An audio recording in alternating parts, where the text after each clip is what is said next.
श्रीमद्भागवतम स्कंद तृतीय अध्याय 16। वैकुंठ के दो द्वारपालों जय विजय को मुनियों द्वारा शाप। श्लोक संख्या 16। शब्दार्थ अनुवाद तात्पर्य जीवन के श्री भक्तिवेदांत स्वयं प्रभुपाद द्वारा।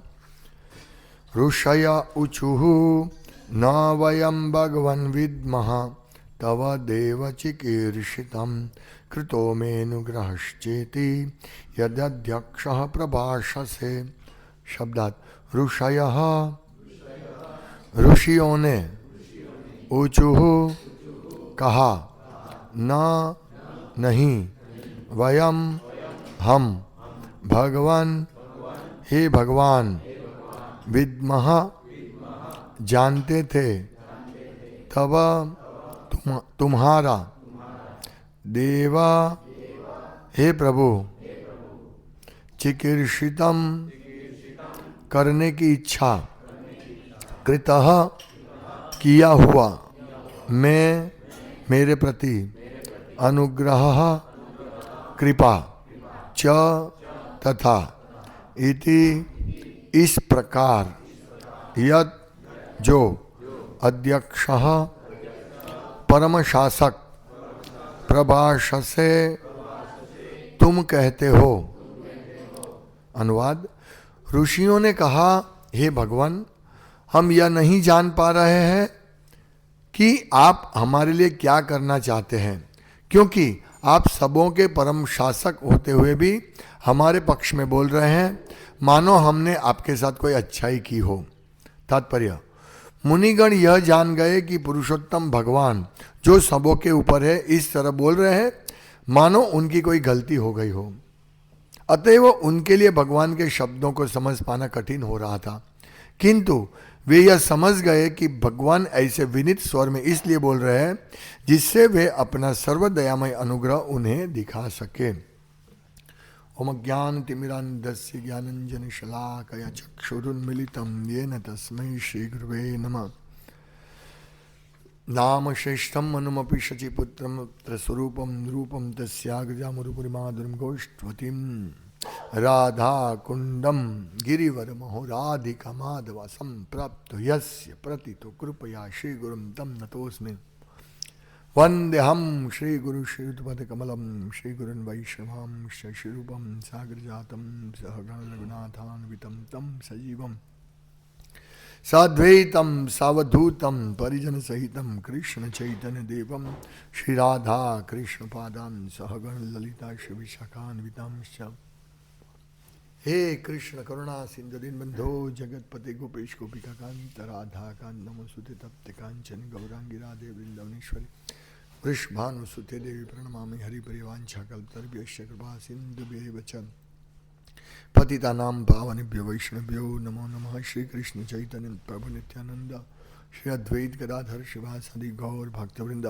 हरे कृष्णा कृष्ण कृष्ण हरे हरे, हरे राम राम राम हरे हरे। हरे कृष्णा।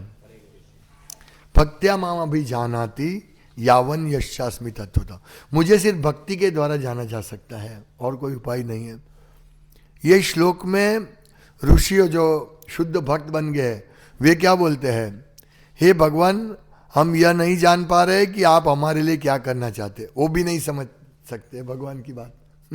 और भगवत गीता में क्या, भक्त्या माम अभी जाना थी, मुझे भक्ति के जाना जा सकता है।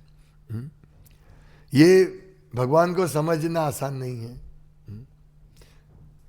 यहां प्रसंग चल रहा है वैकुंठ का। वैकुंठ में द्वारपाल ने रोका, जय विजय ने इन चार मुनियों को, सनक, सनत, सनातन और सनंद, इन चार ऋषियों को रोका। ऋषियों को गुस्सा आया, उन्होंने शाप दे दिया कि आप का भौतिक जगत, आप इधर रहने के योग्य नहीं हो, आप चले जाओ भक्ति। तो उन्होंने भी शाप दे दिया। तो मिसअंडरस्टैंडिंग हुई भक्तों के बीच में। भगवान वहां प्रकट हुए और भगवान ने माफी मांगी, इसीलिए यहां कंफ्यूज हो गए। या भगवान कहते हैं 12वें श्लोक में, मेरे इन सेवकों ने अपने स्वामी के मनोभाव को न जानते हुए, यानी जय विजय ने मेरा मनोभाव नहीं जाना, जानते हुए आपके प्रति अपराध किया है। ये 4 कुमारों को भगवान कह रहे हैं। इसलिए मैं इसे अपने प्रति किया गया अनुग्रह मानूंगा यदि आप यह आदेश दे कि वे मेरे पास शीघ्र ही लौट आए। मतलब भगवान क्या कहते हैं 4 कुमारों को कि आप अनुग्रह मेरे पर करो कि ये जो आपने उनको शाप दिया वो भौतिक जगत में गए तो मेरे पास शीघ्र लौट आए तथा मेरे धाम से उनका निर्वासन काल शीघ्र ही समाप्त हो जाए। मतलब भगवान कह रहे, रिक्वेस्ट कर रहे हैं 4 कुमारों को कि प्लीज जरा आप उनके ऊपर कृपा कीजिए। अगरबत्ती का धुआं खोली काढो आंख में आए છે अगरबत्ती ત્યાં પાછળ બહાર મૂકી દો ને હમણાં ટેમ્પરરી। तो भगवान मतलब जैसे मैंने अपराध किया है, इसमें बहुत सारी शिक्षा हमने प्राप्त की है कि यदि कोई व्यक्ति अपराध करता है तो उसके मालिक, उनके गुरु या भगवान के ऊपर अगर भक्त है तो भगवान अपने ऊपर ले लेता है कि ये मेरी गलती है। यानी हमारा जो व्यवहार है बहुत ही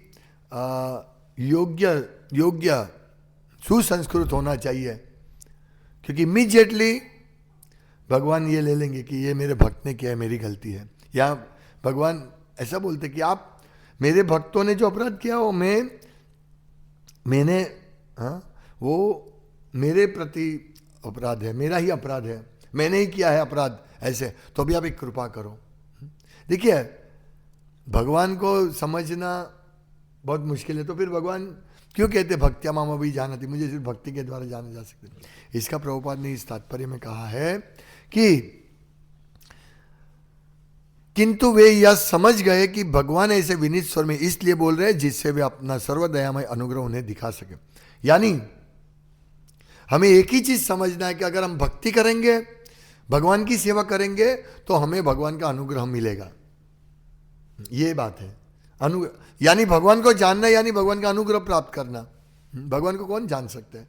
स्वयं भगवान भी अपनी शक्ति, अपने ऐश्वर्य को ये करते हैं, नहीं समझ पाते हैं। इतना है ऐश्वर्य, राधा रानी को नहीं समझ पाते भगवान। ये दिव्य विषय है। इसीलिए यहाँ 4 कुमारों, जय विजय और भगवान, ये 2 पक्ष और भगवान है। तो इनकी जो चर्चा हुई इसमें से हमें बहुत सारी शिक्षाएं मिलती है। तो वो शिक्षा देने के लिए भगवान इस प्रकार से बोल रहे, शिक्षा भी दे रहे, अपनी रियल मतलब वो कितने विनम्र है नेचुरली। वो जो बोल रहे हैं जैसे कोई मैं बहुत नम्र हूं या मीठी भाषा में बोलेंगे तो हम हाँ देखो कितना नम्र है, बहुत नम्र है। लेकिन वो नम्रता नहीं। यहां भगवान जो बोल रहे हैं वो ऐसा नहीं समझते कि मैं बहुत नम्र हूं इसीलिए मुझे बोलना है, पर भगवान अपने आप ले लिया वो, ये मेरे बेटे ने गलती की है, ये मेरी गलती है। आप समझ रहे? ये भगवान हमें शिक्षा दे रहे हैं, खुद मतलब शिक्षा देने के लिए नहीं बोल रहे ऐसे, उनका व्यवहार ही ऐसा है भगवान का। इतना निर्मल व्यवहार, इतना विनम्रता भगवान के व्यवहार में। वो अपने आप विनम्रता आती है, आर्टिफिशियल नहीं है भगवान की कि मैं इनको शिक्षा देने के लिए ऐसे बोल रहा हूं, नहीं। तो ये इसलिए भगवान को समझना बहुत मुश्किल है। या बोल रहे कि ये मेरी गलती है, और साथ ही साथ यहां कुमार ये नहीं समझ पाए, वे वाणी का तात्पर्य तक नहीं समझ पाए कि भगवान क्या कहना चाह रहे थे। नहीं वे यह समझ सके कि भगवान उन पर क्रुद्ध है या प्रसन्न है। देखिए ये बात है, मतलब भगवान को कैसे समझ सकते हैं? और ये मूर्ख लोग, हम पुस्तक वितरण करने जाते हैं, हम भगवद गीता पढ़ते हैं, हमको मालूम है भगवान कृष्ण है, कैसे समझ पाएंगे? हम यहाँ फाफा मार रहे हैं इतना। और हमारी बात छोड़ो, यहाँ 4 कुमार नहीं समझो, वैकुंठ में बैठे हैं। हालांकि हम भी वैकुंठ में बैठे अभी, क्योंकि वही चर्चा चल रही है ना। जो चर्चा चल रही वही वातावरण हो जाता है ना। अगर हम कहीं पे शादी में जाते हैं तो धम धम ढोल बाजता है तो हम भी शादी में नाचना चाहते हैं, हम भी देखते हैं वो लोग कन्या वो जो एकदम बहुत बड़ा ये होता है, तो हमारे पास पैसा होता है, हम सोचते हैं हम भी ऐसे ही शादी करें, मतलब हमारा चेतना ऐसे ही हो जाता है ना। ऐसे ही यहाँ वैकुंठ की बात कर रहे हैं। और एक उदाहरण मैं देता हूँ, हम लोग कल भी मैंने दिया था, हम लोग सापुतार से आ रहे थे पुस्तक वितरण करने के बाद, पूरे भक्त पूरे उत्साहित थे, क्योंकि कितनी भगवत गीता 2600 भगवत गीता दिया, और कितनी मेहनत होती है, 2600 भगवत गीता 6 स्कूल में दिया, मेहनत। हाँ, और वो भी कितने, मेरे हिसाब से 40% क्रिश्चियन थे। अभी हम क्रिश्चियन के पास जाए और बोले भाई भगवत गीता लो ना, नहीं चाहिए, लो ना फ्री में देते, नहीं लेंगे वो। लास्ट एक स्कूल में मैंने अनाउंस भी किया था, हर स्कूल में मैं तो करता था कि किसी को फोर्स नहीं है, आपको लेना हो तो लीजिए, अगर आप क्रिश्चियन है, हिंदू है, मुस्लिम है, भगवत गीता सबके लिए है, आप लेना हो तो लीजिए, कोई फोर्स नहीं। पर सबने लिया था। हाँ, तो मेरा पॉइंट क्या था कि हम वो चेतना से आए थे, बस में बैठे थे, तो हमारी एक गाड़ी में गैस खत्म हो गया, सिर्फ नीचे थोड़ा घाट नीचे उतरे उतना ही गैस था, तो मैंने बोला जाओ आप जल्दी निकल जाओ, दिन 6 बज गया था, टाइम तो कितना फास्ट जा रहा था। जैसे महाविष्णु सांस लेते हैं, एक श्वास में पूरा ब्रह्मा जी खत्म, ऐसे ही इतना फास्ट टाइम गया, हम तो घड़ी में देखने की हिम्मत नहीं हो रही थी, स्कूल इतनी बाकी। तो उनको बोला आप जल्दी नीचे चले जाओ, तो नीचे गए, नीचे पेट्रोल खत्म, अरे गैस खत्म, अभी वो गाड़ी गैस पे ही चलती है, तो और 15 किलोमीटर दूर कैसे लेके जाए। तो हमने रस्सी लिया और धीरे धीरे धीरे करके, तो परिस्थिति विकट थी क्योंकि हाईवे था, हाईवे पर इस प्रकार से लेके जाना और पावर ब्रेक लगती नहीं है। तो महाचंद्र वो बैठ गए, यहाँ मथुरा प्रभु धीरे धीरे, मतलब 1.5 घंटा, 15 किलोमीटर काटते हुए 1.5 घंटा लगा। अब ये मैं ये बात बता रहा हूँ, आप ये भूमिका बांध रहा हूँ, बात यह कि वो समय क्या है, प्रॉब्लम वाला समय था, चिंता वाला समय था, अरे पीछे से कोई ठोक दे, अभी उसमें कितनी समस्या हुई। एक बार ब्रेक आला की तो वो रस्सी टूट गई, 4 रस्सी बांधी थी तो रस्सी टूट गई, दो रस्सी टूट गई, फिर और ब्रेक मारा, फिर थोड़ा कुछ लाइट का प्रॉब्लम, तो थोड़ा ऐसे रुकते आए, मतलब स्थिति टेंस थी। पर क्योंकि हम पुस्तक वितरण करके आ रहे थे और सब भक्त प्रफुल्लित थे, और उस समय इतना समस्या था, फिर भी सब इतने भक्त हंस रहे थे, इतनी मतलब बातें कर रहे थे ऐसे कि किसी को जैसे कुछ ये समस्या ही नहीं। वहां से लेकर हम रात को 12 बजे तक आए, तब सब भक्त हंसते ही रहे। तो मेरा क्या कहना है कि जिस एटमॉस्फेयर में रहेंगे उस प्रकार से हमारी स्थिति, हमारी चेतना रहेगी। तो अभी हम चर्चा कर रहे हैं वैकुंठ की, तो हमारी चेतना वैकुंठ की रहेगी, मैं ये समझाना चाहता था। तो हम सबको इसी प्रकार वैकुंठ की चेतना में रहने के लिए प्रतिदिन ऐसा संग करना पड़ेगा, ऐसा कार्य करना पड़ेगा।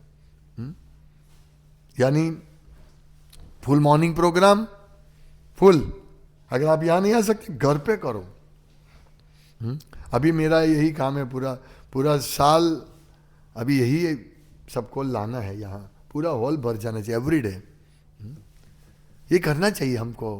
देखिए भगवान को हम नहीं समझ पाते हैं, लेकिन एक बात तो है कि भगवान का अनुग्रह मिलेगा, अनुग्रह 100% मिलेगा। भगवान का अनुग्रह मिलेगा, क्योंकि भगवान बहुत प्रसन्न होते हैं जब उनकी सेवा करते हैं, प्रेम से अहेतु की अप्रतिहता भक्ति करते हैं, भगवान बहुत प्रसन्न होते हैं। पूरे जैसे भक्त भगवान को समर्पित होते हैं, ऐसे भगवान भक्त को समर्पित हो जाते हैं। भगवान कहते हैं कि भक्त मेरे हृदय में रहते, मैं भक्त के हृदय में रहता हूं, और भक्त मेरे अलावा किसी को जानते नहीं, और मैं भी भक्तों के अलावा किसी को नहीं जानता हूं। ऐसी भगवान की चेतना है, मतलब भगवान के देखिए शुद्ध निर्मल प्रेम भगवान का। और हमें कंपेयर करना चाहिए कि भगवान हमारे प्रति इतना प्रेम दिखाते हैं, हम कितना दिखाते हैं, ये हमें समझना चाहिए। हमें अभी एक एग्जांपल ले लीजिए, अभी मंदिर में सेवा है, 2 महीने में एक बार आती है, अभी तो 2 महीने में एक बार आई, फिर भी कोई उत्साह नहीं। मैंने मैसेज भेजा, किसी ने जवाब नहीं दिया। ये नहीं, हाँ हमने तो बुक डिसीजन किया तो हम तो थक गए, नहीं, करना चाहिए, सतत सेवा करनी चाहिए। यही मैं शिक्षा देना चाहता हूँ। इसमें कोई बड़ी बात नहीं है। एक घंटा हम चले गए, 2 घंटा चले गए मंदिर में, क्या मर जाएगा? महीने में एक बार जाना है, 30 दिन में एक बार जाना है। तो ये सब एवरीडे मंगल आरती ये करना, एवरीडे भागवतम क्लास सुनना, नहीं यहाँ नहीं आ सकते घर पे करो। सुबह नहीं कर सकते दोपहर को करो, दोपहर को नहीं करके शाम को करो। पर ये गृहस्थ भक्तों को, हम लोगों को इस प्रकार वैकुंठ जाना है, गोलोक जाना है, तो ये प्रयास करना पड़ेगा, भारी प्रयास करना पड़ेगा। समय फास्ट जा रहा है हमारा, और हम कब हमारा जीवन अंत हो सकता है हमको मालूम नहीं है। इसीलिए कल करे सो आज करे, आज करे सो अब। सबको यही चेतना होनी चाहिए कि यस, किसको अच्छा नहीं लगता है वैकुंठ में, है ना? अच्छा घर हो, अच्छा ये हो, तो सब चाहते कि हम इस घर में जीवन भर रहे, पर यहाँ नहीं रह सकते हम। इसीलिए कोई ऐसा घर तो ढूंढना पड़ेगा ना जहाँ हम परमानेंट रहे, तो वो है वैकुंठ में, भगवान के धाम में है। तो भगवान का धाम में अगर है हमारा परमानेंट घर, और हमें वहीं मजा आएगी, आनंद आएगा, सच्चिदानंद में वही रहेंगे हम, तो फिर यहाँ क्यों हम वो जाने का प्रयास नहीं करते? हम सबको करना चाहिए, क्योंकि भगवान का अनुग्रह मिलेगा। ये यथामाम प्रपद्यन्ते तांस तथैव भजाम्य हम। जो जिस प्रकार से भगवान के शरण में आएगा, उसको भगवान उसी प्रकार रेसिप्रोकेट करेंगे, उनके साथ ऐसा व्यवहार करेंगे। कोई 1% भगवान की सेवा करते हैं तो वो भगवान भी ठीक है 1%, पर जो पूर्ण रूप से सर्वधर्मान परित्यज्य करेंगे, माम एकम शरण, भगवान के शरण में जाएंगे, तो उसके लिए तो भगवान सब कुछ दे देते हैं, अपने आप को दे देते हैं। यहाँ कितनी अच्छी आप पढ़ लेना, कुमार से कितनी अच्छी बात करे भगवान, जैसे उनसे बहुत बड़ा अपराध हो गया। तो ये सब हमें सीखना है, शिक्षा लेनी है, भगवान का अनुग्रह प्राप्त करना है, वैकुंठ में हमेशा हर रोज रहना है। तो वैकुंठ में रहने के लिए वैकुंठ में जो होता है वो करना पड़ेगा। फिर हम टीवी देखेंगे तो वो तो फिर नरक का, काम क्रोध लोभ, टीवी देखना, अरे मोबाइल देखना, टीवी देखना, मतलब नरक का द्वार है, तो नरक में रहेंगे हम। और अगर वैकुंठ में रहना है तो फिर भगवान की कथा हमेशा, भगवान की सेवा हमेशा करते रहना है। हरे कृष्णा। श्रीमद् भागवतम की जय। श्रील प्रभुपाद की जय। वांछा कल्पतरुभ्यश्च कृपा सिंधुभ्यो च पतितां पावनेभ्यो वैष्णवेभ्यो नमो।